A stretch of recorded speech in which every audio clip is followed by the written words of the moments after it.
Good morning. This is going to be part 5 of the consequences of being unprotected and double standards.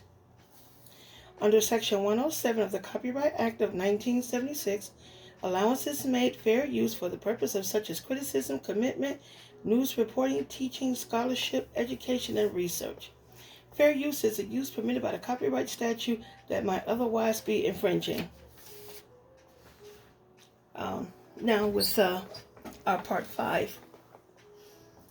In our society that continues to rage against black women comes yet another demographic that feels that they have the right to dictate to black women how they should live their lives or who they should love, and that demographic is black men.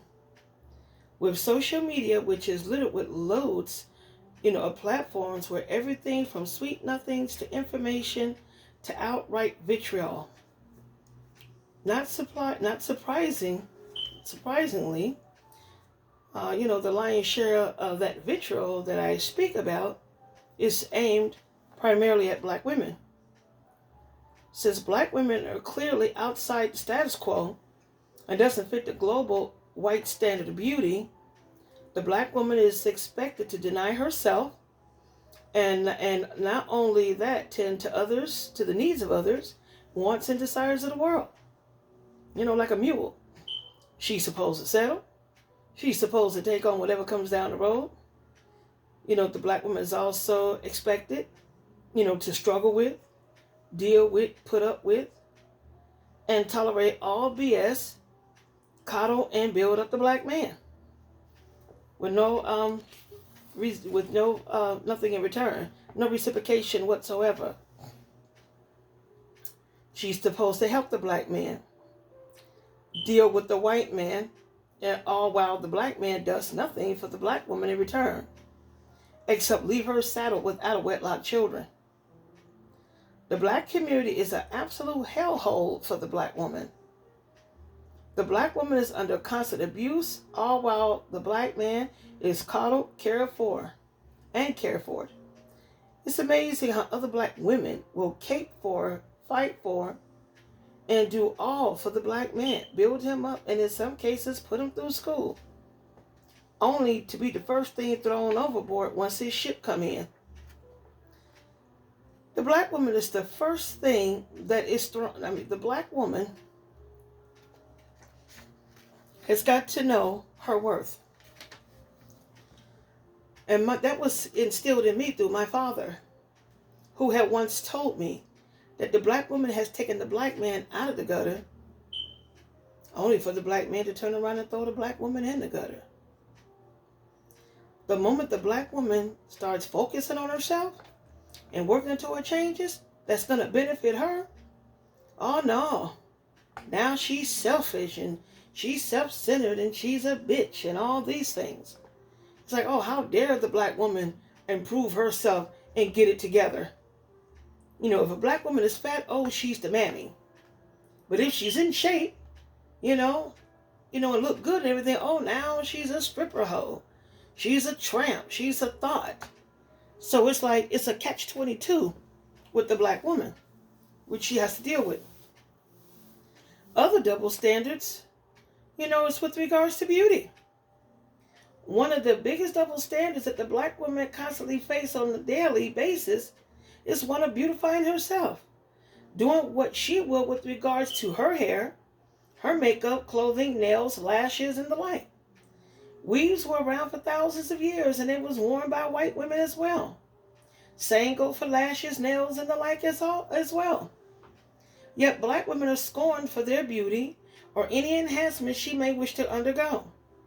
See, the thing here is that while other women are socially accepted and can beautify themselves, other women can wear weaves, extensions, clip-ons, nails, all glittered up, and have the longest and the thickest of eyelashes, and they will be adorned, and they'll be loved and celebrated, and they'll be pedestalized.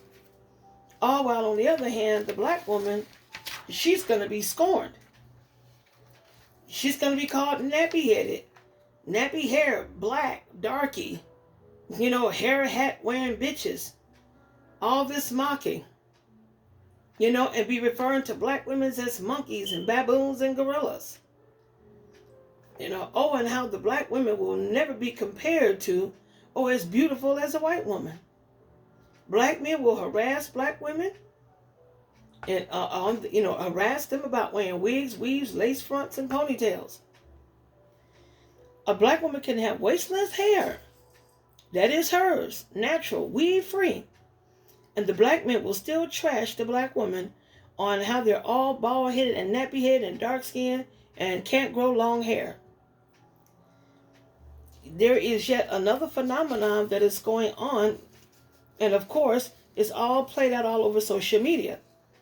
Black men going up to black women out in public and snatching her wig off. Oh yeah, they snatch off their wigs, running down the street, and while they're running, they're twirling the wig in the air, all while laughing. And he's got his fellow Dusties laughing right along with him. Nowhere in any part of hell would they have done this to any other woman. No other, except for the black woman. Then, one of the biggest double standards I think there is right about now is interracial dating and marriage. It's a big double standard. All this for the black woman finally. It's wonderful that the black woman has had a long overdue and such deserved epiphany. Finally realizing that the black man is not her only option. There is more than about time that the black man, it is more than about time as the black man who has long made it clear, crystal clear, that the black woman is not and have never been his only option. And that they are the prize and they date and marry out with gusto. Now comes the black woman who is now discovering her options and are now exploring those said options. With black men who are twice as likely as black women to have a spouse of a different race or ethnicity, black men, 24% of black men are in interracial marriages as opposed to 12% of black women. And this is as of 2015. But keep in mind, 40% of black men never get married. Okay? And of that 40% don't get married. So you got 60%. So out of that 60% of black men who do get married, 24% marry outside the race. They do not marry or date black women. So, and this is all according to Pew Research. So, ladies, your prospects of getting with a black man is pretty much slim to none. And it's a good thing that black women are understanding that they do have other options. But yet the black man is complaining about it. While there's stats in regards to interracial dating, the black women are being called sellouts, bed wenches, double agents, and masters hoe. All over social media, on and off the net, for exercising the same options that black men have long been exercising. How can black men sit here and call black women unloyal to them when the black woman gets no respect?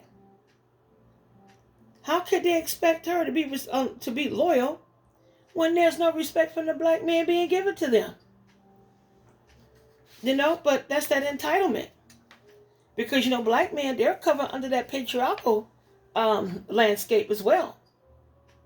And so that anti-black, that misogynoir attitude is likened on to white supremacy. And so the numbers are increasing. Black women, got a lot of positive movements going on with self-love. Black women have got to do it for ourselves.